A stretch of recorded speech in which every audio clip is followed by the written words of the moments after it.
உங்களோட ரிட்டயர்மெண்ட்டுக்காக இப்போவே சேவ் பண்ணி வைக்கிறது.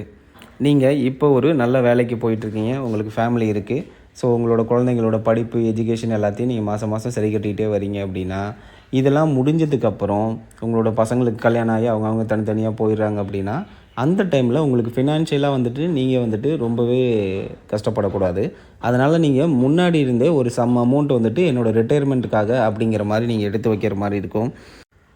இப்போ எக்ஸாம்பிளுக்கு இப்போ நமக்கு ஒரு 50,00,000 கையில் இருக்குது அப்படின்னா, நீங்கள் அதே ஒரு 20 வருஷம் கழித்து நீங்கள் உங்களோட இன்ஃப்ளேஷன் ரேட்லாம் போக, உங்களுக்கு இந்த டைமில் வச்சுருக்க 50,00,000ங்கிறது பார்த்திங்கன்னா, ஒரு வருஷத்துக்கு உங்களுக்கு செலவு கரெக்டாக இருக்குன்னு வச்சுக்கோங்களேன். அதே நீங்கள் 20 வருஷம் கழித்து உங்களுக்கு குறைஞ்சபட்சம் 3,50,00,000 ரூபாங்கிறது ஒரு 1 இயருக்கான செலவுக்கு தேவைப்படும் அப்படின்னு வச்சுக்கோங்க. அதை நீங்கள் இன்ஃப்ளேஷனை கால்குலேட் பண்ணி உங்களோட ரிட்டயர்மெண்ட் ஃபண்டை நீங்கள் பிளான் பண்ணணும்.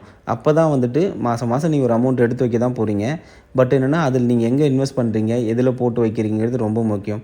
இந்தியாவை பொறுத்தவரைக்கும் 6 to 7% இன்ஃப்ளேஷன் அப்படின்னா, நீங்கள் ஒரு எஃப்டியில் போடும்போது உங்களோட அமௌண்ட்டுங்கிறது பார்த்திங்கன்னா ரொம்ப நார்மலான வளர்ச்சியில் தான் இருக்கும்.